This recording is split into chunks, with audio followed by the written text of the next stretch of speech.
ഗെർസേനിയ ദേശത്ത് ഭൂതബാധിതനായ എല്ലാവരും ഭയപ്പെട്ട ഒരു മനുഷ്യൻ ജീവിച്ചിരുന്നു. അവരവനെ ചങ്ങലകളാൽ ബന്ധിക്കാൻ ശ്രമിച്ചെങ്കിലും യാതൊന്നിനും അവനുള്ളിലെ വേദനയെ നിയന്ത്രിക്കാൻ കഴിഞ്ഞില്ല.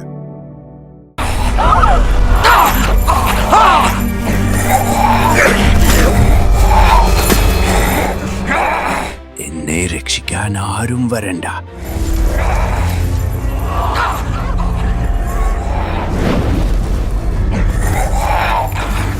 ഇതാ യേശുവും ശിഷ്യന്മാരും ആ മനുഷ്യന്റെ അടുക്കലേക്ക് കടന്നു വരുന്നു.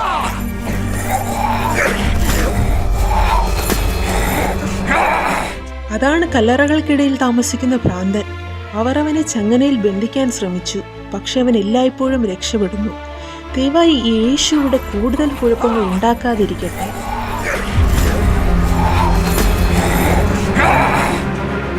അത്യുന്നതനായ ദൈവത്തിന്റെ പുത്ര യേശുവേ, എന്നിൽ നിന്ന് നിനക്ക് എന്താണ് വേണ്ടത്?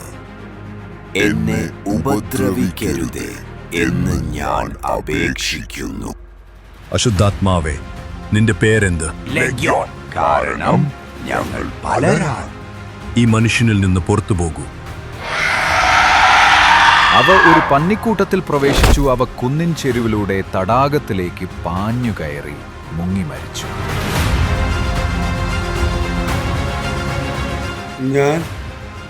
എനിക്കെന്ത് സംഭവിച്ചു? ഞാൻ സ്വതന്ത്രനായോ? അതാ അവൻ ശാന്തനായിരിക്കുന്നു. അവനെ നോക്കൂ, അവൻ പൂർണ്ണമായി മാറിയിരിക്കുന്നു.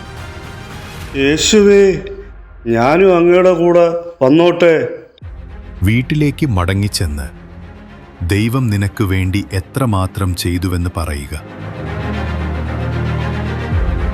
പുരുഷാരത്തിനിടയിൽ ഒരു സ്ത്രീ യേശുവിനെ കാണുവാൻ കൊതിയോടെ വന്നു. അവൾ 12 സംവത്സരമായി രോഗം സഹിക്കുന്നു. രക്തസ്രാവം മൂലം അവശയായി. എല്ലാവരാലും ഒറ്റപ്പെട്ടു. തകർന്ന അവസ്ഥ. ഒരു വൈദ്യന്മാർക്കും അവളെ സഹായിക്കാൻ കഴിഞ്ഞില്ല. എല്ലാം നഷ്ടമായ അവസ്ഥയിൽ അവസാന പ്രതീക്ഷയുമായി യേശുവിൻ്റെ അടുക്കലെത്തുന്നു. അവന്റെ വസ്ത്രത്തിന്റെ തൊങ്ങലെങ്കിലും ഒന്ന് തൊട്ടാൽ എനിക്ക് സൗഖ്യമാകും. അവൾ ജനക്കൂട്ടത്തിന്റെ ഇടയിലൂടെ മുന്നോട്ട് ചെന്ന് യേശുവിന്റെ വസ്ത്രത്തിന്റെ തൊങ്ങലിൽ തൊട്ടു. അവൾ പെട്ടെന്ന് സ്തംഭിച്ചു നിന്നു. അത് നിന്നു. ഞാൻ പൂർണ്ണമായി സൗഖ്യമായി. എന്നെ തൊട്ടതാർ? ഞാനല്ല. ഗുരു, അങ്ങേക്ക് ചുറ്റും ജനക്കൂട്ടം അല്ലയോ? ഒരാൾ എന്നെ തൊട്ടു. എങ്കിൽ നിന്ന് ശക്തി പുറപ്പെട്ടത് ഞാൻ അറിഞ്ഞു. സ്ത്രീ പതുക്കെ മുന്നോട്ട് നീങ്ങി വിറച്ചു മുട്ടുകുത്തി.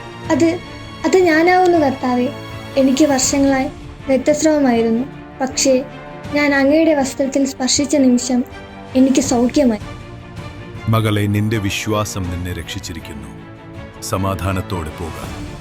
പുരുഷാരം തിക്കിക്കൊണ്ടിരിക്കുമ്പോൾ പള്ളിപ്രമാണിയായ യായിറോസ് കർത്താവിന്റെ കാൽക്കൽ വീഴുന്നു. കർത്താവേ, എൻ്റെ ഏക മകൾ മരിപ്പാറയിൽ കിടക്കുന്നു.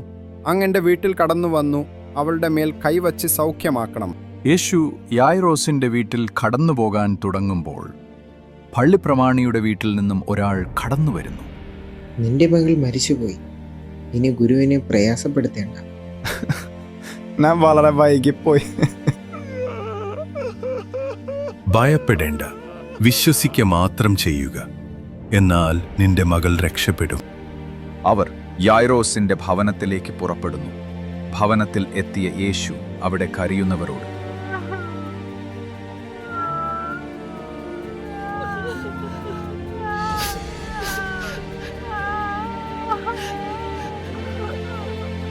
കരയേണ്ട, അവൾ മരിച്ചിട്ടില്ല, ഉറങ്ങുകയത്രേ. അവിടെ നിൽക്കുന്നവർ അവൾ മരിച്ചു എന്ന് പറഞ്ഞു യേശുവിനെ പരിഹസിക്കാൻ തുടങ്ങി. അവൾ മരിച്ചുവെന്ന് വ്യക്തമാണ്. അതെ, അവൾ മരിച്ചു. യേശു പത്രോസിനെയും യോഹന്നാനെയും യാക്കോബിനെയും കുട്ടിയുടെ മാതാപിതാക്കളെയും കൂട്ടിക്കൊണ്ട് ബാലയുടെ അടുക്കിലേക്ക് ചെല്ലും. ബാലെ, എഴുന്നേൽക്ക. ഉടനെ കുട്ടി കണ്ണുകൾ തുറന്ന് എഴുന്നേറ്റു വരുന്നു. അവളുടെ അമ്മയെപ്പന്മാർ ഇത് കണ്ടു വിസ്മയിച്ചു. എന്റെ മകൾ മരണത്തിൽ നിന്ന് ജീവൻ പ്രാപിച്ചിരിക്കുന്നു. നന്ദി കർത്താവേ, നന്ദി കർത്താവേ. അവൾക്ക് എന്തെങ്കിലും ഭക്ഷിപ്പാൻ കൊടുപ്പിൻ. ഈ സംഭവിച്ചത് ആരോടും പറയരുത്. സ്വാതന്ത്ര്യമെന്നാൽ വെറും ബന്ധനങ്ങളുടെ അഭാവമല്ല. അത് ആത്മാവിന് സമാധാനവും ശരീരത്തിന് സൗഖ്യവും മരണത്തിന്മേൽ വിജയമാകുന്നു. ഇത്തരത്തിലുള്ള യാഥാർത്ഥ്യ സ്വാതന്ത്ര്യം യേശുവിൽ മാത്രമേ കിട്ടുകയുള്ളൂ.